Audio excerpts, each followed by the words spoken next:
moved it over to the right-hand side. And I think in so doing, I must have managed to turn the mic the other way around. I'm not sure whether I should be owning up to this, given that we are co-founders of a tech business. But yeah, if you were listening to the last episode, I think the audio quality might have been a little bit dodgy on my side. If it was a bit echoey and Sounded like you're a bit far away on the other side of the room. Yeah, top tip for podcasters: point the mic in the direction of the guest rather than at a window on the other side of the room. But yeah, hopefully we got to the point. And again, another top tip: probably do a quick sound check when you're in the studio before you actually start the recording. So I only really realised that once we'd finished and it was all ready to go. And I thought, well, we're just going to have to live with it. We're not recording the whole thing again. I'm sure no one noticed. No one noticed. we got away with it.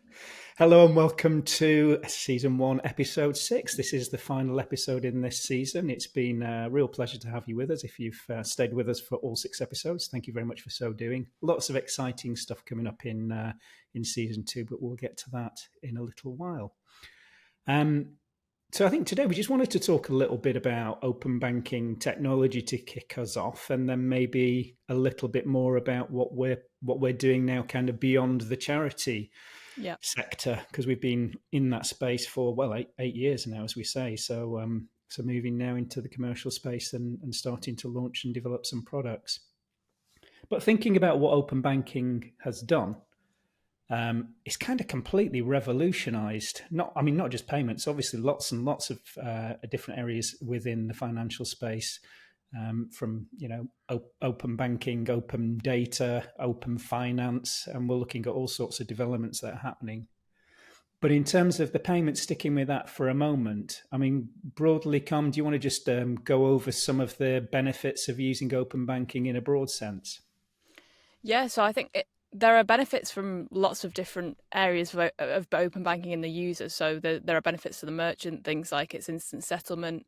I know a lot of smaller businesses and online shops and stuff like that really require those funds to be constantly flowing into their account. And if you're doing it on some of these third-party platforms, they will hold funds for a certain amount of time, sometimes even weeks, before you'll get those. And I know that is a big deal. Certainly, I've got some friends that sell stuff online and they find that very frustrating.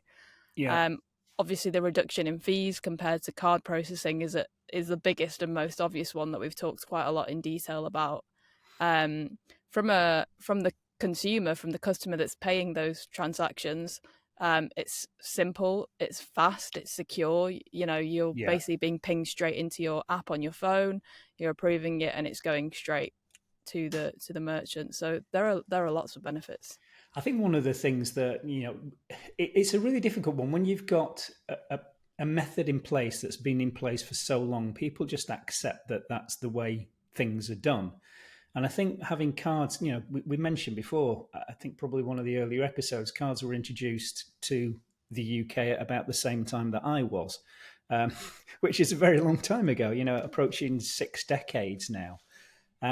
And that was a very, very different world from the one we live in now. And the use of cards in an e-commerce environment seems, well, I guess for most people, what else do? You're not going to get to checkout and write a check. You're not going to, I know some people might initiate a normal traditional bank transfer and start entering sort code and account numbers and recipient names and all that kind of thing. But that would feel a little bit clunky too.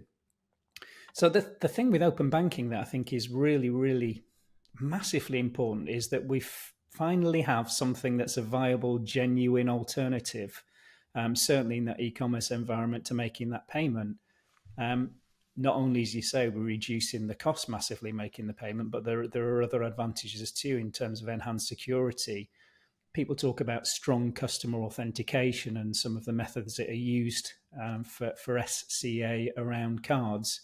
Yeah. I mean, effectively, my analogy a lot of the time is you're adding additional bolts and locks to the door because you have to. So, you started that process with putting a CVV number on the back of a card so that it's not there if you're leaving your card around and it's lying around, someone's taking a photograph of it. You then move into having... the signature as well. Remember when you had to sign every time you paid on the card, on the back of the card. And then you're into things like one-time passwords being sent to increase the security. So if you're making a transaction over a certain value, you're receiving a one-time password either via SMS or maybe you're being pushed into your mobile banking app to authenticate that payment. And then beyond that, we're now into disposable card numbers. So you've got a card number that you can use from your card issuer that's just a one-time 16-digit number. All of that feels a little bit like those layers are being added on because they have to be. Yeah. Whereas I think one of the real benefits of open banking is the strong customer authentication is inherent. You're typically authorizing that transaction using biometric data in your mobile banking app anyway. That would be the normal way to do that. So it feels fundamentally that we're actually in a position where we have new technology that's enabling us to do really, really exciting things in the payment space. And as well with cards, it's also the hassle of having to, because they've added all these layers, you've got to type your card number and your date, your expiry date, blah, blah, blah. Even if you save it somewhere, like I use 1Password, sometimes it just doesn't format correctly when you try and enter it into the page that you're trying to pay at.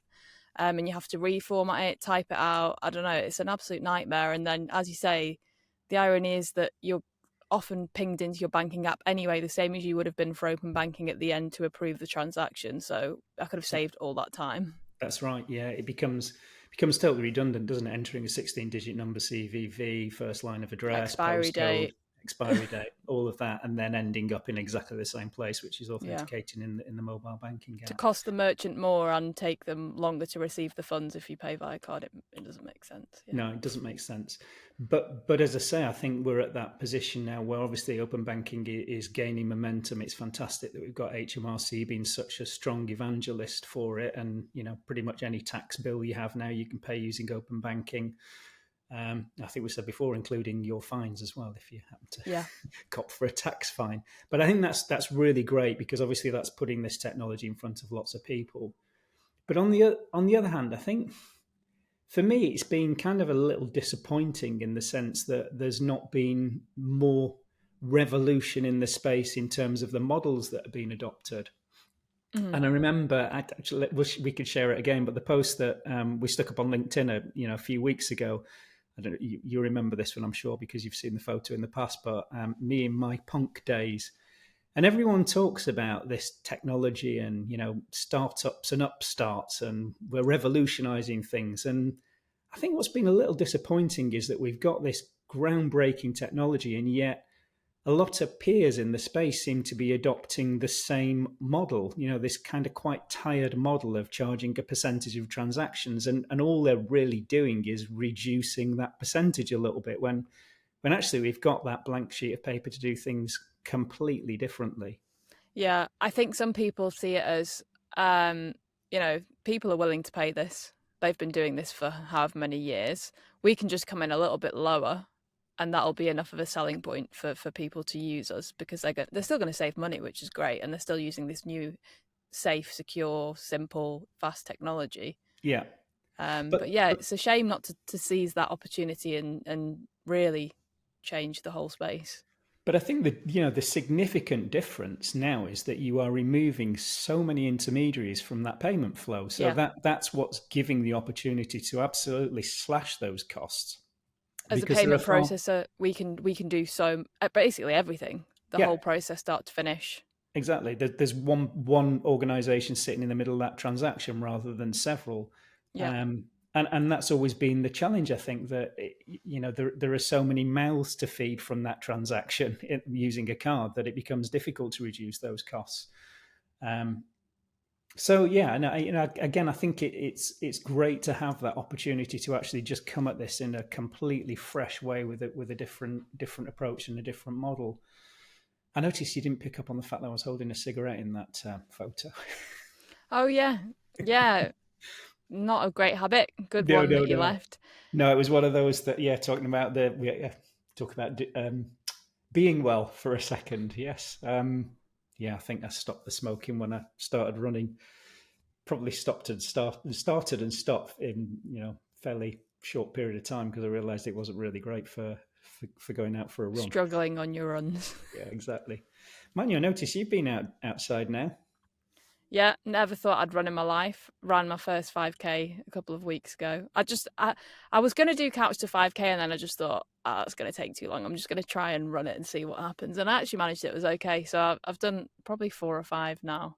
And managed to beat my personal best on each one pretty much. But I think when you start running, that's probably quite easy to do. Yeah, it probably does get harder, but equally, it's fantastic, amazing that you're out there on the streets pounding the pavements. And Yeah, I'm really enjoying it. I thought I'd hate it, but I actually really enjoy it. I don't know why I didn't try it sooner. yeah, absolutely. But was that kind of a consequence of doing a bit in the gym on the treadmill, and then you thought, Yeah, well, I'll just lace the trainers up and go outside? I think I just wanted to try and I'd been doing like cardio in the gym. I'd been doing mainly weights and a bit of cardio, and I just thought, why don't I do it outside? Given that I can just run along the river and it's such a nice area to run. And what was put, just out of interest, what was putting you off doing that beforehand? Was it just that you thought you wouldn't be able to do it? I don't think I was fit enough. I think also, like before I got sick, obviously when I got ill, I lost quite a lot of weight, and I think it was a lot harder to run before. And I guess I just wasn't fit at all. Whereas I'm just thinking back to like having to warm up at school and stuff. I hated having to run. I'd Right. always try and get out of it. I mean, I think that was part of why I ended up being a hockey goalkeeper, because you got out You of did. doing a lot of running.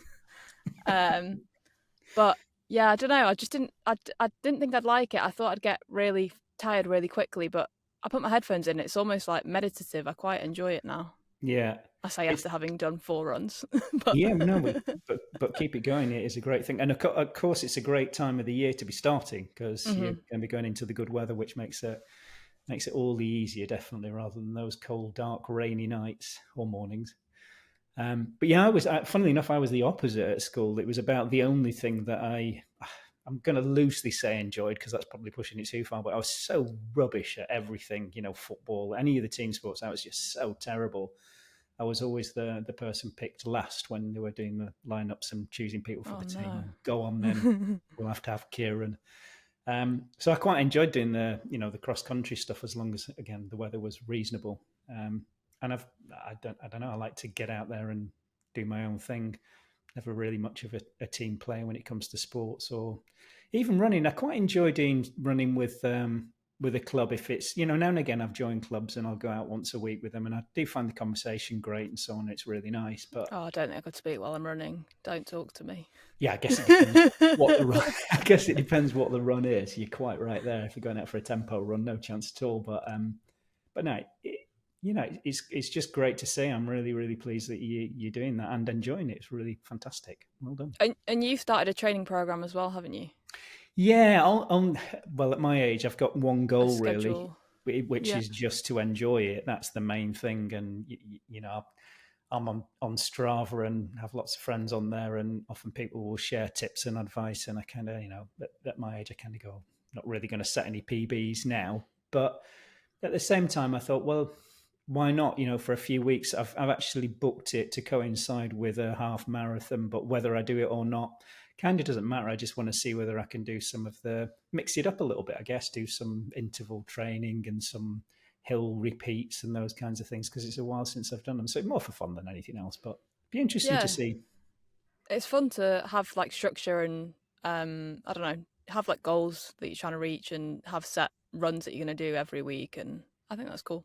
No, definitely. I mean, I do find sometimes you get into a bit of a rut with it because, even though I'd never run on a treadmill, it can become a treadmill if you're just going out at the same pace every day and doing the same half dozen routes, and that's all you do. Then, whilst it's great, I don't know. I think now and again it's just a good idea to try something different, whether that's a longer run one day and a slower run, or doing some what's that Swedish term, fartlek training, which is an Oh yeah, interesting I word, keep but that's seeing where that they word pop up. kind of run a tree, walk a tree approach. So it's a bit more playful. In fact, I think that's what it translates broadly as.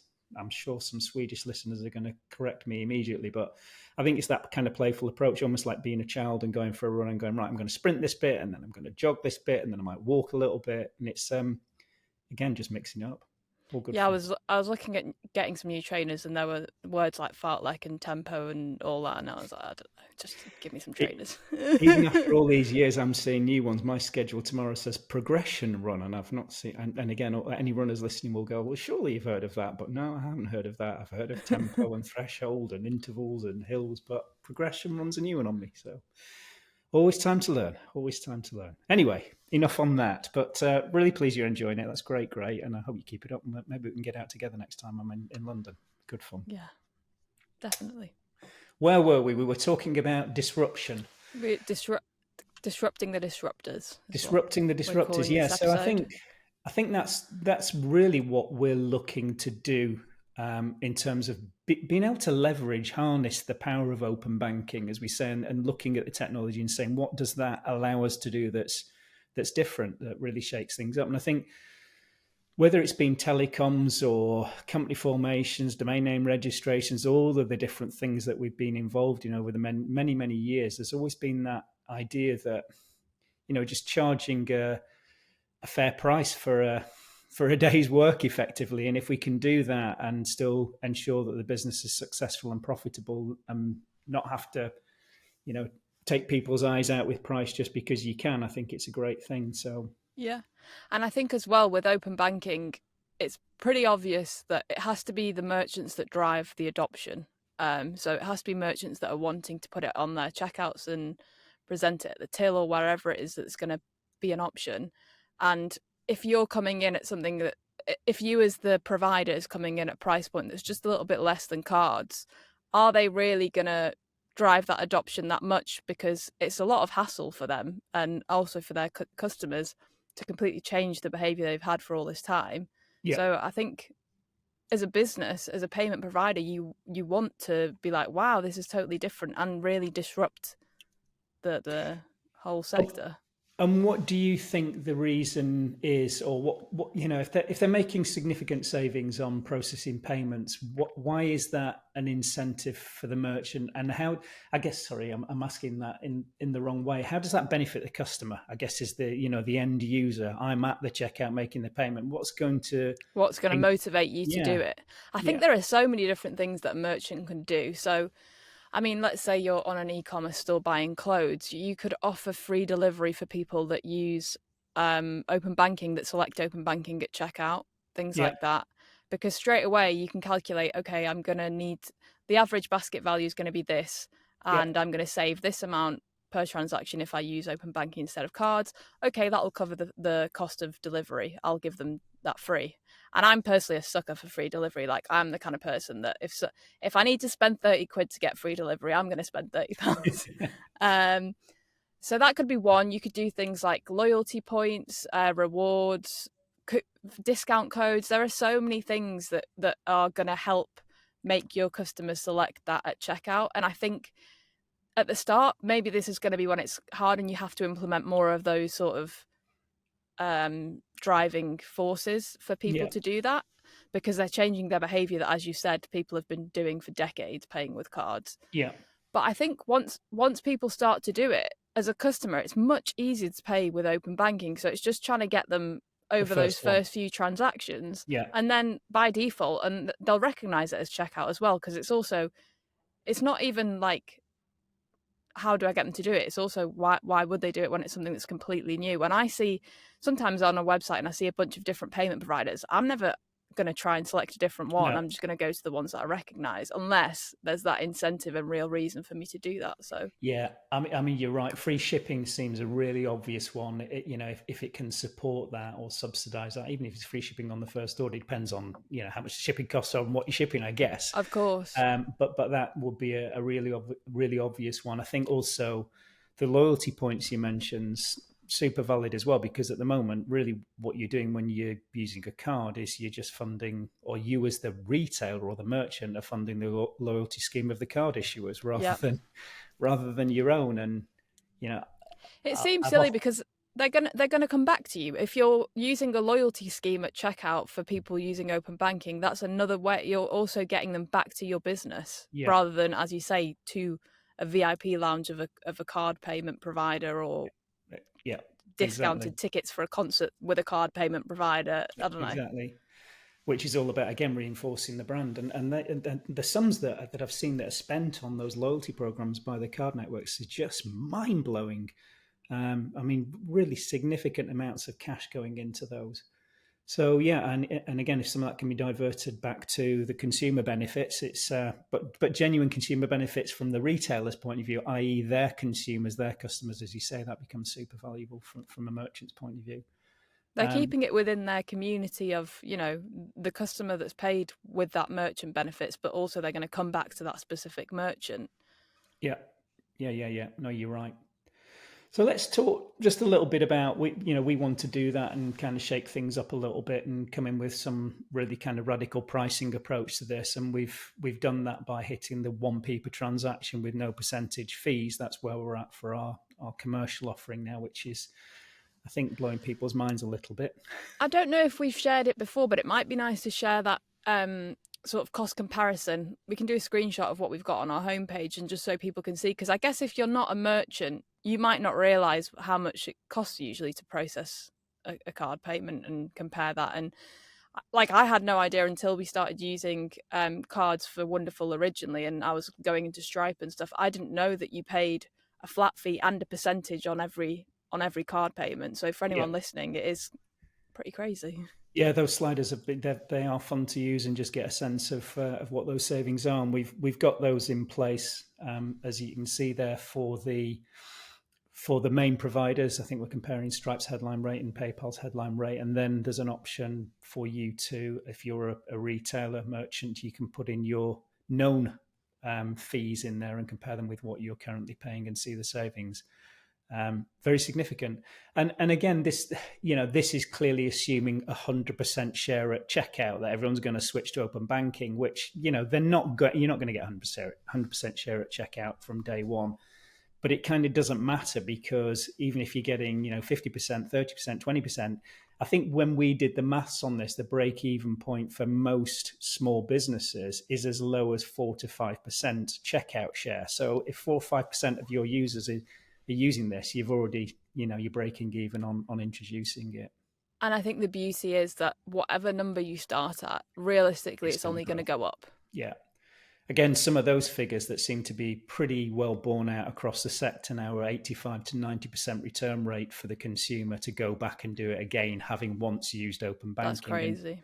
And again, we talked about this a couple of episodes ago, maybe last episode, the LinkedIn post that I saw and clicked on it and kind of done, dusted, finished before I realized what I'd done in terms of making that payment. It was so simple and straightforward. So you are going to get that. And I think that speaks volumes, that from your first open banking transaction, we were like, oh, let's just do a whole fundraising platform that's processed this through open banking. Yeah. That's how big of an impact it had on you and how easy it felt. And yeah. Yeah, no, I think it is. And let's hope we get more and more people using it. And in terms of that, we can just talk briefly about some of the things. I don't want this to turn into a huge, wonderful payments advert, but just a couple of things that we're looking at in terms of how we're introducing it. I think it's probably worth touching on.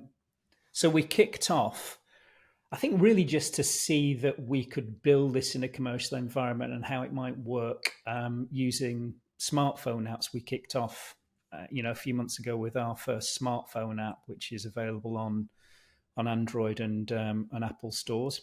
And that's called One by Wonderful. And that's just, I guess, again, a bit of a proof of concept in that we've built that with some, it goes beyond MVP, I would say, but it's, fairly limited functionality initially with a view to kind of enhancing that over the coming months. But right now you can do things like generate a QR code for a payment if you're in a retail environment and get your customer to scan that. So again, we often talk about that maybe in that use case of fairly high value transactions, possibly lower volume of transactions. So, used car dealers, we've got one of those that's using the service, an antique store where, maybe it's north of £400 or £500 and you're doing a handful a day, then it makes complete sense to use that app to do this. Exactly. When you're thinking that with cards, it's a percentage, those high value transactions are really being penalised quite a lot. Completely. So for them, for us to be offering it at 1 penny per transaction, no matter of the value of your transaction, Yeah. that's like a game changer, obviously, I for, think that for was one of that those, car dealer and stuff. the eye openers for me was Christian from Open Banking speaking at that session we had last year. And I remember him kind of getting halfway through this sentence and thinking, oh, that number doesn't make sense, because he said for one of the open banking retailers, they got to a point where they realized that 10% of, and I thought, no, it's not 10%. It doesn't cost anyone 10% to process a payment. That's too high. 1.4, 1.5, maybe a little bit higher than that, but it's not 10. But the end of his sentence was, when we realized that 10% of net profits were being spent on payment processing. That makes sense. That makes complete sense, because if you think Yeah, about the margins that people are operating when you're on, selling typically that something, might yeah, be 10 to 15% margin. That's it. And then if you want 1.5, maybe north of that percent of the overall sales value is going on just getting the money into your bank account, that becomes mind blowing again yeah, in terms of that is just crazy. extrapolating that out. So that we're seeing the app initially as being used for that, and I think there are a couple of key things that are going to happen which will broaden the appeal of that kind of app. One is further integrations with point of sale, existing point of sale platforms and providers, Yeah, and that then starts to bring that app into places like restaurants and hotels, or faster turnover of sales and lower value as well. And I think the other one will be introduction of third-party payment services into things like Apple Wallet.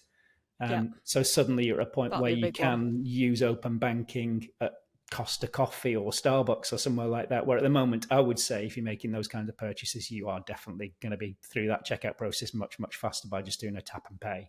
Yeah, But what's really interesting, I think, is the e-commerce environment. Just now, I think in terms of the opportunity, that's where it's really at, because there's no doubt you're removing a lot of friction. As we've said, you're not having to enter card details. You're already on an e-commerce platform with your basket filled. If you're checking out on a mobile, it's literally tap, select your bank, authorize the payment. yeah, So the fourth tap is you going back to the merchant to say, yeah, that's great, and my product's on the way. So it's a really quick and seamless process.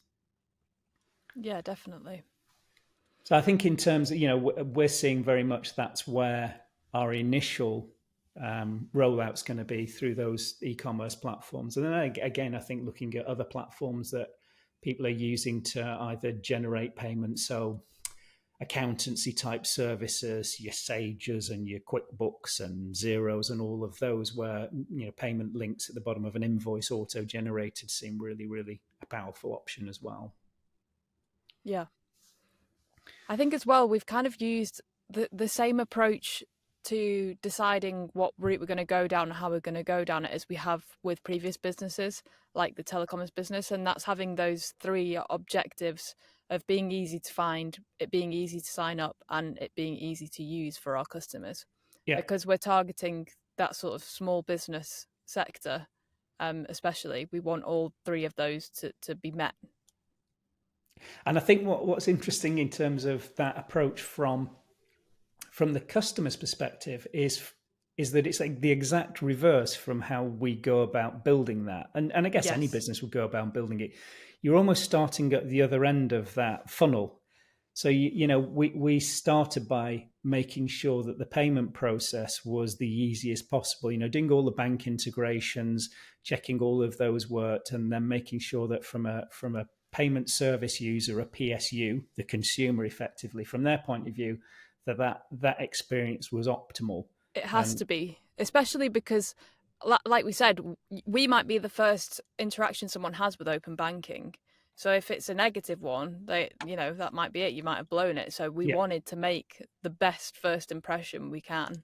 And to be honest, we were kind of we had to, if you turn back again a couple of episodes to when we implemented this, we had to do a seamless handover to us processing the payments for the fundraising platform with, effectively as close to zero downtime as we could manage.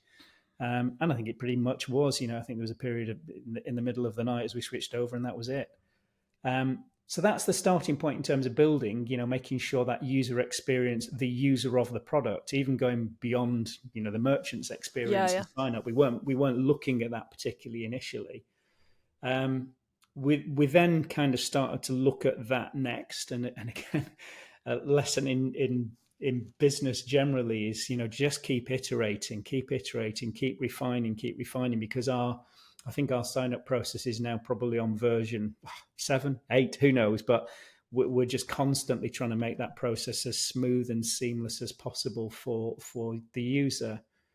The additional challenge, of course, is when you're in a regulated financial environment. Clearly, a lot of the due diligence process, all that KYC stuff and AML checks and all of that make it correctly more challenging to do that, and add layers of friction that we're trying to work with, not work around, but work with, to make that seamless as possible. So integrations with Companies House to do checks on PSCs, all of that kind of thing. And working very closely with our partners on Fido on doing a lot of the other background checks as well. yeah, So that's been kind of stage 2, thinking about your approach to using this. And then we're now finally, I guess, getting to the point where we start looking at that stage 1 from the user's point of view, which is how easy are we to find. So we're at the point now, I think, where we've got that sign up process really neat. We've got the payment process nailed, and that's been nailed for a good period of time. And now we just start turning the button on things like SEO and promotional activity and so on. So really, really exciting to be at this point now where we're kind of ready to start welcoming people on board. yeah, definitely. And I think it, like you said, it makes complete sense to do it in reverse in terms of the build, because just like that, it might be their first open banking payment, and it needs to be a good impression. The same with a sign up flow. If a sign up Exactly. flow, there's a field where I'm entering something that I deem as valid, and you keep telling me it's not, I'm going to give up and find someone else to sign up with. Absolutely. So yeah, Absolutely. it can be painful from the testing side, but it's definitely worth it to get that right. It's been a Yeah. process, but we've got there.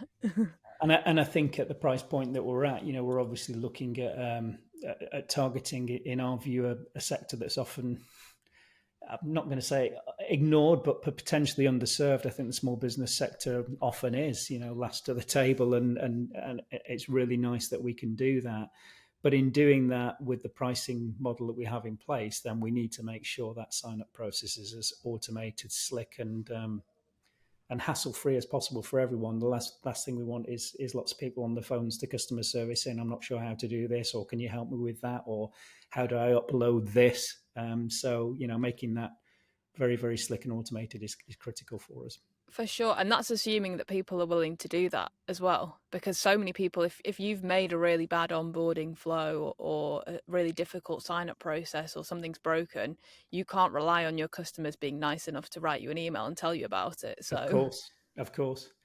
And the one thing that I'm reminded of a lot, having been doing this for many, many years now, is just how much less time you've got of people's attention when you're mhm. you're trying to do anything now. I remember being quoted dwell times on home pages before things like Facebook existed. When we were first operating, things like company formations online and domain name registration, and it was literally you'd have people captive for minutes. Yeah, Quite happily reading your it's like four homepage and seconds then now. digging around the website, and now you are down to what 8 seconds or something like that. Um, TikTok's going to make that even worse, I'm sure. Even exactly. Everyone's So attention you span. so you're right. That becomes challenging in just keeping people's attention and making sure you can get them through that process. I think we're on the other hand, though, I think we're in a situation where, because it's such a core function of the business, it's how you are receiving payment, that people are probably happy to give you a little bit more time than Yeah, maybe if they were just choosing, I don't know, a t-shirt. definitely. But good. Okay, so I think we probably touched on a lot of the things that we wanted to talk about during this first season, in terms of taking us from that very first moment of of Dan jumping out of an aeroplane for charity to operating a fintech business over the last few years. It's been an interesting one. Yeah, and now it's exciting. Now for me, this part's almost one of the most exciting parts, because now we've got the commercial side, where we've got the app, we've done our WooCommerce integration, which is our first integration that we're offering, our first big integration, where people can add wonderful at checkout. And now it's like we have so many different paths we can go down. There are so many different opportunities, and it's trying to figure out which one next and what orders to put everything in. So yeah. And it's fabulous that it's WooCommerce, because they are the biggest e-commerce provider in the UK. So we've started with the one with the largest share. I think 22% market share last stats I looked at, which is pretty significant. Nice. So, I think there are 185,000 or so WooCommerce merchants in the UK that can take advantage of the service instantly, immediately sign up, and you're done and integrated. We'll be putting a video together shortly for the website, and the aim is to show from basically starting the registration process to be live and taking payments on your WooCommerce store. We want to get that in under 2 minutes. I'm sure Jason and I will have fun we'll recording that. It's like when we recorded the one for the app. Yeah. Yeah, and again, I mean, I think that's extraordinary to see that you can be in one place and open the app, generate a payment link, send it to someone, them authorize and approve the payment, and the money be in your bank account in less than 60 seconds. I think it was great, really powerful thing. Yeah. So we'll aim to do the same thing in terms of sign up and live on WooCommerce and get that up on the website in the next couple of weeks, I guess. So loads of exciting stuff coming up, and I think it's probably a good opportunity to talk about season 2 as well, because we'll be back in a couple of weeks' time, I guess, with a brand new look. Let me just pop that up on the screen so you can see the new designs for our season 2 podcast. I love the light bulb. Yeah, no, it's nice. Yeah, good old generative AI. And we're also very thrilled to announce our first guest. So season 2 is going to take a slightly different approach. We're going to be a little less talkative and allow our guests to talk a little bit more, and we can sit back and listen to how they are doing good, doing well, and being well.